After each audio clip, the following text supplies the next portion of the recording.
shit show. It's a total shit show.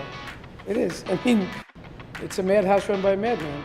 The atmosphere is part circus, part, revival, tent show. It's just, I don't know. It's just, this place has a life of its own. These walls have a life of their own that I can't describe. We all share this common beauty that we love food. We love food. They love food, I love food. I eat one meal a day. It better goddamn well be good. We're coming in. How'd you end up in Hot Springs? So I'm driving in and I see the beautiful mountains and everything is just wonderful. And then I see a sign for Centerfold. And I'm like, how big could this place be? Was my first thought. How funny is that? Rules here there are no rules, right? That's the way we've always made the place. That's been my one wish, was to have a place that just was exciting, it was fun, and people wanted to come to it. We play a wide variety of music back there, and that's what keeps me just in rhythm. For a guy who has no rhythm, that's what keeps me in rhythm. Today, all these bullshit with kids with the ADD and stuff like that. When I was a kid, I was just bad. All right, there was no ADD bullshit or whatever it is. No, Anthony's just a bad friggin' kid. Listen, I have issues. All right, what do you want? Okay, I mean, I need therapy. I mean, it's just one of those things. Okay. Because how do you put yourself into a position where you become comfortable? Right, so you surround yourself with things that make you comfortable. It's like my bedroom when I was like 17 years old. My music, my posters, my Rolling Stone stuff. I want to put my Farrah Fawcett poster up, but it burnt twice, so I can't do it, But that will be up again, I promise you that. Those are just reminders to me that I'm home. Okay, so a typical day would be for us to start about 3 o'clock in the afternoon, and we make all the dough by hand. I don't know too many places that still do it this way. The dough is the variable. It's always been the biggest variable. And it's taken us literally 4 years to try to understand how to make it almost the same way every time. Most places come in, they just dump a shitload of yeast in, they make their dough in an hour in the morning, and that's why it's bullshit. A chef takes something that was once alive, a piece of steak, a cow, he brings it back to life. What we do here is we bring something to life. And the idea is, how do I harness that life? Because that's a very, very finite life. That steak will last for a couple of weeks or whatever, but my dough will not, right? So it's a very, very finite period of life, and we have to harness the most out of that in that period of time. It's more than that. It's that Tony decided to create a product, pizza, by using the best ingredients, which says a lot about Tony. Tony wants his life and the quality of life of the people around him to be the best. So the importance of the ingredients are really what this is all about. It gives it its flavor, it gives it its texture, it gives it everything that people seem to like about it. We source everything from all the local farmers we can. All our tomatoes, all our basil literally is grown down the street. The fresher produce we can get, the better off we are. Tell us about your employees. Oh, the best people I know.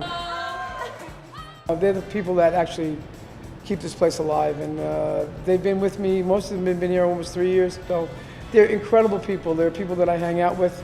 They're people that I not only work with. Most people you work with, the last thing you want to do is see them in in a personal setting. But we travel together. We do everything together. We drink. We raise hell. They're the best people I know. They really are. I'm very, very fortunate to have them.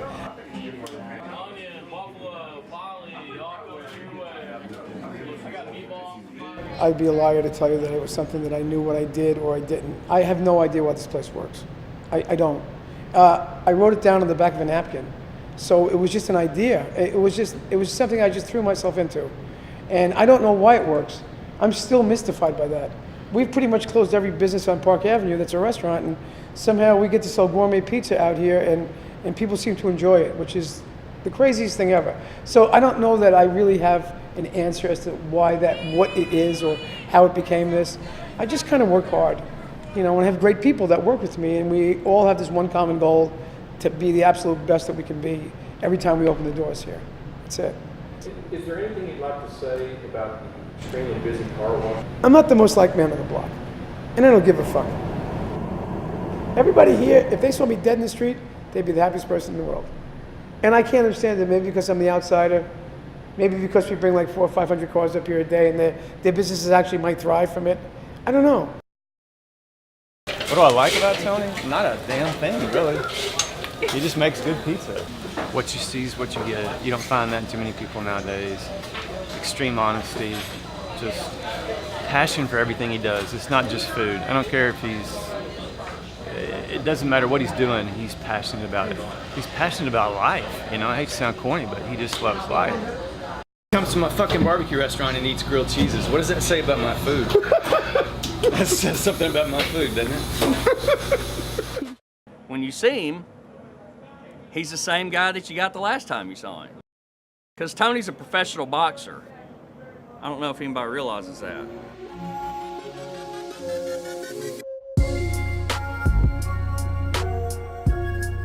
My favorite thing about Tony is it doesn't matter how long you go without seeing him. It's just the same as the last time you did see the man. So Tony had been here in Hot Springs about 2 months. He was struggling out of the gate, needing to sell as many pizzas as he could just to make payroll. And fire happened at the Majestic. Historic hotel on fire, up in flames as we speak in Hot Springs. I'm talking specifically about the Majestic Hotel. And while it was going on, that entire end of Hot Springs was shut down, and there was no pizza to be sold. But Tony was still making pizza. And that night, rather than sell it to anyone, he took it and he gave it to all the firemen and policemen who were helping out that night. I think that attitude of thinking about others and giving back first is a part of what makes Tony such a special guy here in Hot Springs. Tony makes just enough flour for one night. And when it's gone, it's gone. And that is a model, a business model that most American businesses don't use. They'll make more as fast as they can so they can make a buck. But that's not, I don't think that what it's about for Tony. Tony's just trying to make the best product he can. And by doing that, he leads probably the best life and the fullest life, even if sometimes that life might be a little bit wild for some of us. The place was open, I guess, November 22nd, 4 years ago. The impetus for this whole place was that my mom and pop passed away within 2 days of each other. As my sister Christine likes to say, that was their happy ending. It just wasn't our happy ending. I was heartbroken when my parents passed away. It's okay for him, in a way it's okay for him to pass away. It's when your mother jumps in his grave 2 days later that you say to yourself, wait a second, like, you know, all of a sudden you feel like an orphan. All of a sudden you have no direction in your life. I picked the most random thing I could possibly pick because I knew nothing about what I did. I was never trained to cook. I was never trained to run a restaurant. I was never trained to operate a restaurant. But I just felt like that was the right fit for me. My sister said, you know, you made 2 pizzas. You can open a pizza restaurant? I'm like, hell yeah. She's like, you know, you can't do that. You fucking nut. Okay, you're absolutely nuts.